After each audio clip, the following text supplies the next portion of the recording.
2013, Los Ángeles, los 4 minutos finales que horrorizaron a millones, el enigma sin resolver de Elisa Lam. Aquella mañana del 19 de febrero del año 2013, los residentes del Hotel Cecil percibieron algo anormal en su suministro hídrico. El líquido transparente mostraba características inusuales, flujo reducido, tonalidad opaca y un regusto ferroso que ninguna filtración lograba eliminar. Varios inquilinos expresaron sus quejas al personal. Muchos optaron por adquirir botellas en los dispensadores del vestíbulo. Ninguno sospechaba que durante 19 jornadas habían consumido, aseado sus cuerpos y realizado su higiene bucal utilizando líquido contaminado por restos humanos en putrefacción. La estructura del Cecil dominaba con sus 14 niveles el centro neurálgico del distrito angelino, ubicado entre Main Street y la Avenida Séptima. Erigido en el año 1927 para alojar ejecutivos itinerantes, el inmueble había degenerado progresivamente hacia territorios sombríos. Sus 600 aposentos habían presenciado discretamente 16 autoeliminaciones registradas. Richard Ramírez, conocido como el merodeador nocturno, ocupó un cuarto del 14º nivel mientras perpetraba homicidios en 1985. Jack Unterweger, el homicida serial austríaco, pernoctó mientras ejecutaba trabajadoras sexuales en 1991. Los trabajadores nocturnos murmuraban sobre fenómenos presenciados cuando los corredores quedaban desiertos pasada la medianoche. Accesos que se clausuraban automáticamente en el 9º nivel. La cabina vertical que transitaba sin ocupantes durante las 3:15 de la madrugada. La impresión constante de vigilancia desde rincones sombríos fuera del alcance de las grabadoras. Sin embargo, estos eventos empalidecerían comparados con las revelaciones venideras. Santiago López, el técnico de mantenimiento durante su inspección matutina de febrero, ascendió los peldaños corroídos hacia los contenedores hídricos superiores. El sensor de baja presión había emitido señales erráticas por jornadas. Al elevar la cubierta metálica del depósito central, el hedor lo impactó inicialmente. Después visualizó la figura inerte suspendida dorsalmente, la melena oscura dispersa como vegetación marina en el fluido sombrío. Elisa Lam, 21 años de edad, había sido localizada tras casi 21 días de rastreo mundial. Sin embargo, su hallazgo únicamente inauguraba un enigma que confrontaría cualquier razonamiento coherente. Los registros visuales de sus momentos finales documentados transformarían este suceso en algo superior a una desgracia común. Se transformaría en un portal hacia lo incomprensible. La joven Elisa Lam arribó a la metrópoli angelina el 26 de enero del año 2013 portando una bolsa violácea, equipo fotográfico Canon y una libreta repleta de programaciones minuciosamente organizadas. Constituía su expedición inaugural en solitario, una travesía preparada con meses de anticipación desde Vancouver. Sus progenitores, emigrantes hongkoneses que gestionaban un establecimiento gastronómico, manifestaron inquietud. Sin embargo, Elisa, alumna universitaria de Columbia Británica, garantizó comunicación cotidiana. Cumplió escrupulosamente hasta el 31 de enero. Mediante su plataforma Tumblr, identificada como Nouvelle Nouveau, Elisa había registrado su batalla contra el desorden afectivo bipolar y estados depresivos. Sus escritos fluctuaban entre meditaciones profundamente sombrías y explosiones de entusiasmo casi maníaco. Represento infinitamente más que esta condición, redactó 21 días previos al periplo. Debo confirmarme capaz de dominar el planeta, metrópoli por metrópoli. Sus fármacos, 4 variedades incluyendo Belbutrin, Seroquel, Effexor y Lamotrigina, permanecían sistematizados en compartimentos semanales dentro del equipaje. El establecimiento Cecil no representaba su elección inicial. Originalmente había asegurado plaza en un albergue próximo a Hollywood, modificándolo últimamente, cautivada por cuotas de $80 nocturnos. Desconocía, o posiblemente ignoraba, el historial del sitio. Durante su registro el 28 de enero, Amy Price, empleada de recepción, la rememoraría como notablemente cordial, indagando sobre transportes públicos y sugerencias culinarias. Obtuvieron el aposento 506 del 5º nivel, aunque posteriormente fue reubicada individualmente al 414 por reclamos sobre conducta inusual. Katie Orphan, supervisora del establecimiento literario de Last Bookstore, sostuvo una de las conversaciones finales coherentes con Elisa. El 30 de enero, Elisa permaneció aproximadamente 120 minutos adquiriendo volúmenes sobre diseño californiano e indagando sobre locaciones fotográficas. Manifestaba fascinación absoluta, testificaría posteriormente ante investigadores. Conversaba aceleradamente, alternando tópicos, aunque nada preocupante. Simplemente una visitante entusiasmada. Aquella jornada, Elisa compartió capturas en Instagram de murales artísticos, anotándolas con expresiones como "el esplendor habita en la anarquía metropolitana y esta urbe me comprende". Sus familiares recibieron comunicación final el 30 de enero, 22 horas 22 minutos, horario angelino. Elisa relató exploraciones urbanas, museos pendientes para visitar, contrastes climáticos con Vancouver. Su progenitora detectó velocidad verbal incrementada, atribuyéndola al entusiasmo viajero. Al incumplir contacto el 31 según lo acordado, surgió preocupación. Para febrero 1, con llamadas directas al buzón, contactaron autoridades consulares canadienses. Las fuerzas policiales angelinas iniciaron rastreo el 1 de febrero. Los investigadores inspeccionaron su habitación, localizando vestimenta meticulosamente organizada, ordenador portátil sobre el lecho, dispositivos conectados. Únicamente faltaban teléfono móvil y acceso habitacional. El personal hotelero fue interrogado exhaustivamente. Varios mencionaron avistarla en recepción el 31 matutino, actuando lúdicamente cerca del mostrador. Un residente del 7º nivel afirmó haberla observado presionando controles del elevador, observando ansiosamente hacia atrás. Nadie confirmaba avistamientos posteriores a las 15 horas del 31 de enero. Entonces las autoridades decidieron examinar grabaciones de vigilancia. Los contenidos del registro del elevador, capturado a las 2 horas 14 minutos del 1 de febrero, modificarían permanentemente esta pesquisa. La grabación tenía una duración de 4 minutos con 57 segundos. 297 segundos que examinarían meticulosamente millones de individuos globalmente, explorando explicaciones aparentemente ocultas en cada gesto incomprensible. La grabadora de vigilancia, instalada superiormente en el elevador del sector oriental, registró a Elisa Lam ingresando a la 1:57 después de medianoche del 1 de febrero. Portaba chaqueta carmesí, shorts oscuros y calzado abierto. Su melena azabache descendía por los hombros. Hasta ese instante, todo aparentaba normalidad. Activó múltiples controles del tablero. No únicamente uno o dos, sino una cadena veloz que activó diversos niveles. Posteriormente retrocedió hacia el rincón del elevador, aparentemente aguardando el cierre. Sin embargo, los accesos continuaron expuestos. Por 30 segundos íntegros, contradiciendo la programación mecánica, los portales permanecieron inmóviles. Elisa se aproximó nuevamente al tablero, activó controles adicionales, e inmediatamente principió la exhibición de lo irracional. Emergió parcialmente del elevador mediante desplazamientos extrañamente ampulosos, observando inicialmente hacia un costado, posteriormente al opuesto, aparentando participar en un entretenimiento de ocultación con entidades imperceptibles. Sus desplazamientos poseían características casi ensayadas, artificiales. Abandonó totalmente el elevador y transitó hacia un costado, abandonando el campo visual. Instantes posteriores retornó, aunque sus desplazamientos habían mutado. Transitaba mediante zancadas extensas y premeditadas, aparentemente contabilizando cada paso. Reingresó al elevador, activó controles adicionales y emergió nuevamente. Los acontecimientos subsecuentes desafiarían cualquier interpretación lógica. Posicionada en el corredor, exactamente frente al elevador expuesto, Elisa inició gesticulaciones manuales extraordinariamente singulares. No constituía comunicación gestual, verificaron posteriormente los especialistas.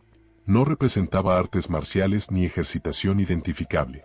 Sus falanges se flexionaban y extendían en posiciones inviables, las articulaciones rotaban aparentemente desconectadas, las extremidades superiores delineaban configuraciones aéreas respondiendo a percepciones exclusivamente suyas. Varios interpretaron los desplazamientos como natación atmosférica. Otros sugirieron invocaciones rituales. Los más inquietos propusieron manipulación tipo títere. A través de este periodo, los accesos del elevador continuaron incomprensiblemente expuestos. Los especialistas de mantenimiento del Cecil verificarían posteriormente que la programación establecía clausura tras 20 segundos sin actividad. En la grabación, continuaron expuestos por encima de 120 segundos. Ningún registro indicaba desperfectos esa madrugada. Ninguna señal había activado. El elevador había operado regularmente previo y posterior al suceso. Elisa se esfumó definitivamente hacia un costado del corredor a las 2 horas 2 minutos matutinos. Medio minuto posteriormente, los accesos del elevador finalmente se clausuraron. La cápsula inició desplazamiento, interrumpiéndose en cada nivel activado, exponiéndose ante corredores deshabitados, aparentemente rastreándola. El inspector Greg Johnson, profesional quinceañal en homicidios del departamento angelino, testificaría posteriormente: durante mi trayectoria profesional, jamás presencié algo semejante. No afirmo sobrenaturalidad, pero tampoco consigo interpretarlo mediante razonamiento estándar. Su colaborador, el inspector Mark Chen, expresó directamente: evidentemente interactuaba con elementos o entidades imperceptibles en la grabación. La incógnita es la naturaleza o identidad. Los trabajadores del periodo nocturno iniciaron remembranzas de pormenores previamente descartados. María Esperanza, del departamento de limpieza, comentó que la madrugada del 31 percibió diálogos en el 14º nivel mientras realizaba tareas. Múltiples tonalidades vocales, similar a una reunión reducida, expresó. Al acceder al almacén para verificar, el corredor estaba totalmente deshabitado. Las vocalizaciones cesaron instantáneamente. Los registros indicaban únicamente 3 aposentos habitados en ese nivel aquella madrugada, y los residentes verificaron estar dormidos. James Bowers, residente permanente del 7º nivel, comunicó algo todavía más perturbador. La observé aquella madrugada, aproximadamente las 3. Permanecía en el corredor del 7º nivel, pero algo resultaba anómalo. Transitaba retrocediendo, perfectamente alineada, aparentemente siendo arrastrada. Al intentar consultarle sobre asistencia, me observó fijamente, pero sus pupilas aparentaba traspasar mi presencia, como si fuera inexistente, o visualizara algo diferente en mi posición. El rastreo canino resultó infructuoso. Los animales manifestaron comportamiento irregular en el 4º nivel, vocalizando y negándose a progresar más allá del elevador oriental. Un pastor teutón adiestrado denominado Max, con 8 años de práctica en búsquedas, se postró emitiendo lamentos al aproximarse a la escalerilla de acceso superior. Su adiestrador, oficial Kyle Patterson, jamás había presenciado tal comportamiento. Aparentaba percibir elementos imperceptibles para nosotros, reconoció en su documentación. Durante el 19 de febrero, Santiago López requirió 3 tentativas para alcanzar completamente la azotea. Las ocasiones iniciales, algo lo obligó a retirarse. No exactamente temor, sino una impresión corporal de oposición, similar a transitar contra corrientes atmosféricas inexistentes. Resultaba similar a avanzar contra ventiscas invisibles, relataría posteriormente a su cónyuge. Al conseguir finalmente alcanzar los depósitos hídricos, observó que el sensor de presión había cesado su señal, aunque nadie rememoraba haberlo neutralizado. Existían 4 depósitos totales, capacidad individual de 1000 galones. El ingreso demandaba escalar una estructura lateral de 3 metros y elevar una cobertura metálica de aproximadamente 20 kilogramos. Ninguna escalerilla portátil estaba presente en la azotea. Ningún instrumental. Ninguna señal de presencias humanas en semanas, exceptuando una marca parcial de sandalia en el polvo cercano al depósito más distante. Santiago verificó los 3 depósitos iniciales sin hallar anomalías. En el 4º descubrió el espanto.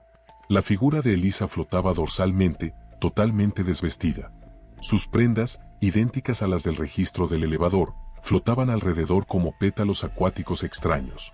Su epidermis había adquirido coloración verdosa por putrefacción. Las pupilas expuestas contemplaban el firmamento angelino. Lo más inquietante era su disposición: extremidades superiores entrecruzadas sobre el torso en actitud casi ritual, falanges entrelazadas como plegaria. Resultaba corporalmente inviable haber asumido tal disposición accidentalmente tras sumergirse. El médico forense Jason Tovar arribó al sitio 120 minutos después. Con 23 años de práctica, había examinado cadáveres en condiciones inimaginables. Pero este caso lo perturbó intensamente. La disposición corporal indicaba acomodo posterior al deceso, documentó inicialmente. No obstante, la cobertura del depósito estaba asegurada internamente. Resultaba inviable que alguien la hubiera posicionado y posteriormente escapado. Posteriormente eliminaría estas observaciones del documento oficial bajo coerción departamental. Los detectives localizaron irregularidades suplementarias que confrontaban toda lógica. El depósito había sido higienizado y clorado apenas 14 días antes. Las concentraciones químicas deberían haber acelerado considerablemente la putrefacción, pero el cadáver estaba inexplicablemente conservado para 19 días sumergido. La cabellera de Elisa, oscura en el registro, ahora exhibía secciones plateadas que sus parientes aseguraron jamás había poseído. Sus uñas habían elongado aproximadamente 20 milímetros, algo orgánicamente inviable en cadáveres. El análisis gástrico mostró otra imposibilidad. Además de residuos semidigeridos de su alimentación final, localizaron arena, partículas finas y blanquecinas que el laboratorio determinó compatibles con costas pacíficas. Elisa jamás había visitado playas durante su permanencia angelina. El establecimiento distaba más de 20 kilómetros del litoral próximo. Ninguna arena en su aposento, vestimenta o instalaciones hoteleras. Las declaraciones de residentes durante esos 19 días adquirieron matices siniestros bajo reexaminación. Thomas Park, aposento 512, había comunicado salpicaduras y carcajadas originadas desde la azotea a las 3 matutinas del 5 de febrero.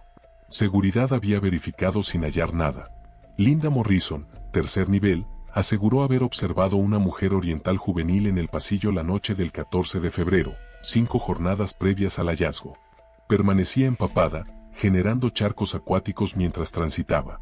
Al parpadear, había desaparecido, pero las acumulaciones hídricas permanecían. El testimonio más alarmante provino de Michael Bauk, veterano militar con estrés postraumático hospedado en el 7º nivel. La madrugada del 10 de febrero, fue despertado por impactos en su entrada. Al observar por la mirilla, visualizó una joven oriental al exterior. Sus labios articulaban palabras mudas, sin emisión sonora. Sus globos oculares estaban completamente blanquecinos, sin iris. Retrocedí y al regresar, nadie permanecía. La descripción correspondía con Elisa Lam, pero llevaba fallecida mínimo 10 jornadas entonces. El examen post-mortem oficial, finalizado el 21 de febrero, únicamente intensificó el enigma. Ninguna señal de traumatismo corporal. Ningún indicio de agresión sexual. Los análisis químicos revelaron vestigios de sus medicamentos prescritos, pero en concentraciones subterapéuticas, indicando abandono del tratamiento días previos al deceso. Pero el análisis pulmonar dejó al forense sin palabras. Existía líquido pulmonar, compatible con inmersión, pero también elementos adicionales. Algas marinas microscópicas, variedad exclusiva de aguas oceánicas profundas. El líquido del depósito era agua potable municipal tratada. Resultaba inviable la presencia de tales algas. Los registros visuales completos del establecimiento fueron escrutados minuciosamente. Posterior al suceso del elevador a las 2 matutinas, Elisa no apareció en ninguna grabación adicional. Las cámaras monitoreaban todos los ingresos superiores, escaleras completas, corredores principales. Era como si hubiera simplemente evaporado del elevador y materializado en el depósito hídrico. Los 14 niveles de separación entre elevador y azotea aparentemente no existieron para ella. El aposento 414 fue clausurado tras el hallazgo, pero el personal de mantenimiento que ingresó semanas posteriores para prepararlo encontró algo ausente del inventario policial original. En el cristal del sanitario, trazado con lo que aparentaba condensación pero resultaba imborrable, existía un comunicado en mandarín. La traducción revelaba: el líquido no me libera. El líquido tiene apetito. La caligrafía fue comparada con muestras escritas de Elisa. Resultaba idéntica. Pero los empleados aseguraban que tal mensaje no existía cuando las autoridades clausuraron el aposento. Había surgido mientras el cuarto permaneció cerrado y deshabitado durante 21 días. El ingeniero hidráulico Richard Morrison fue convocado para examinar el sistema de depósitos. Su veredicto fue definitivo: para ingresar autónomamente a ese depósito, requeriría escalar sin equipamiento, elevar una cobertura de 20 kilogramos manteniéndose equilibrado sobre una escalerilla, ingresar al depósito, y misteriosamente clausurar la cobertura internamente. Resulta corporalmente inviable. Al presionarlo sobre alternativas, añadió algo omitido del informe oficial: excepto si no ingresó por la cobertura. Excepto si el líquido la convocó mediante otros métodos. Los parientes Lam arribaron desde Vancouver el 22 de febrero, 72 horas posteriores al hallazgo. David y Gina Lam, escoltados por su descendiente menor Sara, se alojaron en un establecimiento diferente, negándose rotundamente a pernoctar en el Cecil. En la declaración mediática, David Lam comunicó con timbre fragmentado pero determinado: Elisa jamás habría atentado contra su existencia. Manifestaba entusiasmo por su porvenir. Alguna entidad o individuo provocó esto. Sara añadió un pormenor escalofriante para los detectives. 48 horas previas al viaje, Elisa compartió pesadillas sobre inmersión fatal. Expresó que en la ensoñación, el líquido pronunciaba su nombre. Las autoridades policiales destinaron especialistas altamente cualificados al expediente. Convocaron a la doctora Rebeca Martínez, psiquiatra criminalística especializada en brotes psicóticos. Tras examinar la grabación del elevador por 8 horas consecutivas, su evaluación resultó alarmante. Los desplazamientos no concuerdan con episodios maníacos o psicóticos registrados. La exactitud y reiteración de las gesticulaciones manuales indican seguimiento de directrices específicas. Pero nadie más aparece en la grabación. Al interrogarla sobre quién podría proporcionar tales directrices, la doctora hesitó antes de responder. Esa interrogante perturba mi descanso nocturno.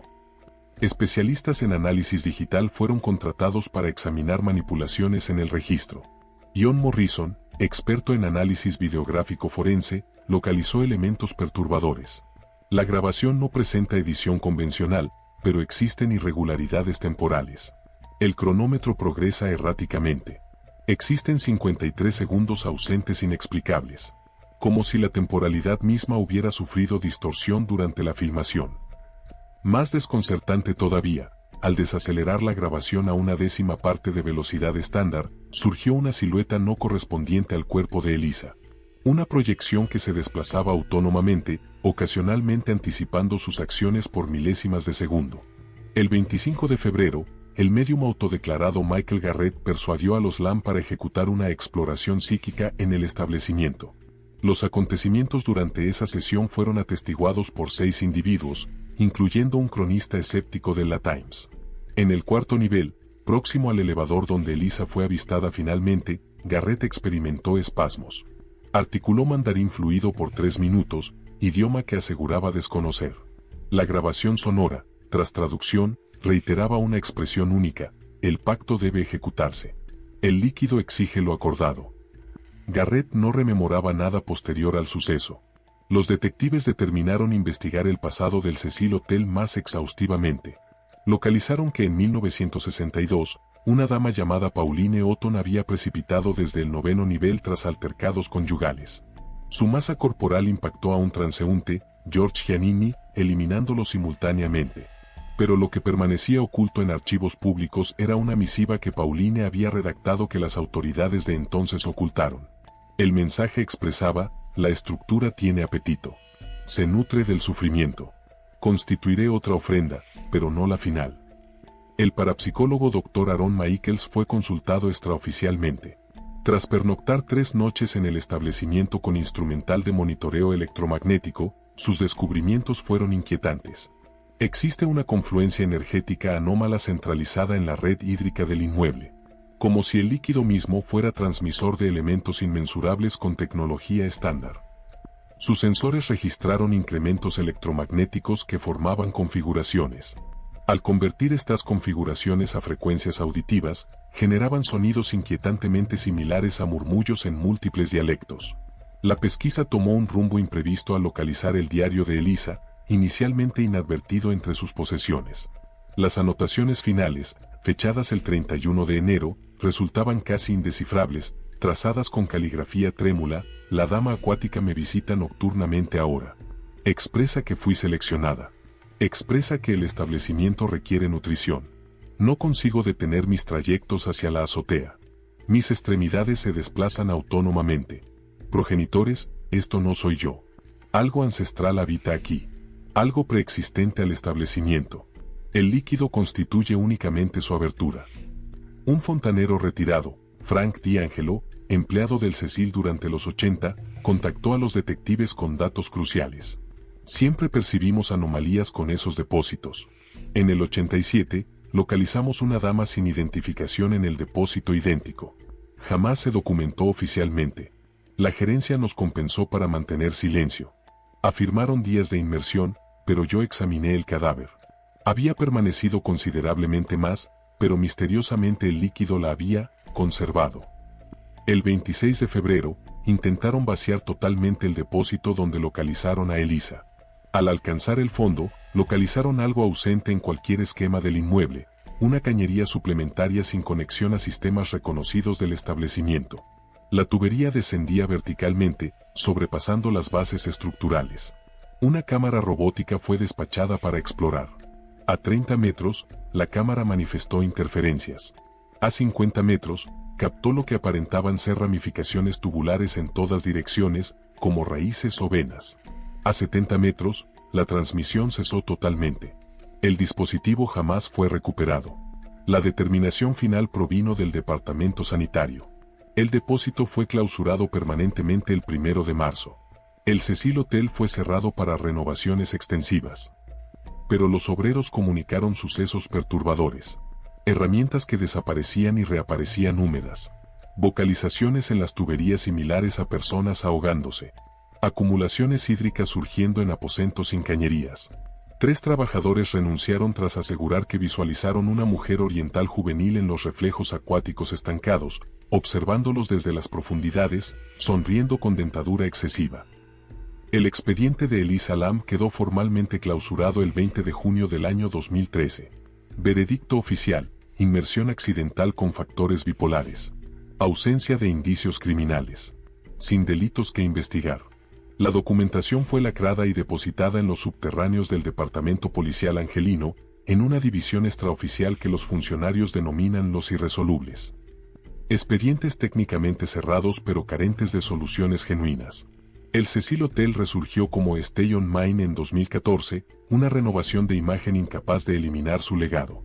Los nuevos dueños implementaron cerraduras electrónicas en todos los accesos superiores. Sellaron definitivamente el ingreso al depósito donde localizaron a Elisa. Pero los inquilinos persistieron comunicando sucesos inexplicables. El elevador del sector oriental, idéntico donde Elisa apareció finalmente, fue renovado triplicadamente en 24 meses. Persistía funcionando anómalamente de formas técnicamente inexplicables. Se interrumpía en el 14º nivel sin convocatoria. Los portales se exponían a las 2:14 matutinos, manteniéndose expuestos por exactamente 297 segundos. Sarah Lam, hermana de Elisa, expuso en 2020 información que los parientes habían silenciado durante años. Posteriormente al sepelio, iniciaron recepción de contactos telefónicos. La pantalla mostraba el número móvil de Elisa, jamás recuperado. Al responder, únicamente percibían goteo acuático. Los contactos llegaban invariablemente al mismo horario, 2:14 matutinos. Persistieron durante 6 meses hasta cancelar el servicio. Pero posteriormente, Sarah aseguraba que ocasionalmente, durante la madrugada, su aparato sonaba sin mostrar numeración, y al responder, percibía a su hermana murmurando: "El líquido no me libera". Un técnico de mantenimiento anónimo empleado hasta 2018 compartió con un documentalista una grabación sonora capturada en los subterráneos del inmueble. La grabación registra claramente corrientes hídricas donde no existen cañerías. Pero al amplificar el sonido, entre el fluir acuático, existen vocalizaciones. Múltiples tonalidades comunicándose en diversos dialectos y periodos. Un especialista auditivo determinó mínimo 12 timbres distintos. 1, confirmado mediante análisis espectral, correspondía con registros conocidos del timbre vocal de Elisa Lam. En 2022, durante modificaciones estructurales, los obreros realizaron un hallazgo que nunca alcanzó medios principales. Tras un muro artificial en los subterráneos, localizaron una cámara ausente en planos arquitectónicos. Los muros estaban recubiertos con imágenes deterioradas por humedad. Centenares, originadas desde los 30. Todas exhibían individuos distintos, pero compartiendo una característica, todos posicionados ante los depósitos hídricos superiores. Todos exhibiendo idéntica sonrisa antinatural. Entre las imágenes recientes, localizaron una que no debería existir: Elisa Lam, exhibiendo esa sonrisa imposible, posicionada ante el depósito expuesto. La imagen estaba marcada 72 horas posteriores a su deceso. El investigador independiente John Lordan, estudioso del expediente durante 10 años, identificó una configuración escalofriante. Cada 19 años, alguien perece en los depósitos hídricos del inmueble o construcciones previas ocupando el terreno idéntico. 1937, 1956, 1975, 1994, 2013. Los archivos anteriores a 1930 son incompletos, pero publicaciones periodísticas supervivientes señalan decesos acuáticos inexplicables en esa ubicación remontándose a 1899. El siguiente ciclo ocurrirá en 2032. El elemento final del acertijo emergió de una fuente imprevista. En 2023, un historiador metropolitano localizó archivos de la tribu Tongva, habitantes originarios del territorio angelino. El terreno donde se edificó el Cecil Hotel era reconocido como el sitio donde el líquido dialoga. Era considerado maldito, un acceso donde dimensiones espirituales confluían con lo material mediante el agua. Los Tongva evitaban el sector, exceptuando ceremonias de contención. Ceremonias demandando sacrificio cada 19 años para mantener clausurado lo que describían como el apetito ancestral habitante de las profundidades. La grabación del elevador de Elisa Lam ha sido visualizada sobre 50 millones de ocasiones. Examinada fotograma por especialistas y aficionados. Cada visualización expone elementos novedosos, detalles previamente inadvertidos. Una silueta que no debería existir. Un reflejo metálico del elevador sin correspondencia visible. Un rostro difuminado en el corredor apareciendo únicamente 3 fotogramas. Varios aseguran que visualizando la grabación a las 2 horas 14 minutos matutinos, pueden observar otras presencias en el elevador con Elisa. Figuras translúcidas, todas ejecutando idénticas gesticulaciones manuales extrañas. Todas exhibiendo esa sonrisa imposible. La construcción anteriormente conocida como Cecil Hotel permanece erecta. Los depósitos hídricos continúan superiormente, clausurados pero jamás extraídos. Porque cada intento de remoción genera inundaciones inexplicables, cañerías estallando sin motivo, obreros enfermando misteriosamente. Como si la estructura misma rechazara abandonar su sistema circulatorio. Como si el líquido constituyera su fluido vital, requiriendo continuar fluyendo. Continuar nutriéndose. Continuar aguardando hasta 2032, cuando el ciclo reclame su siguiente tributo.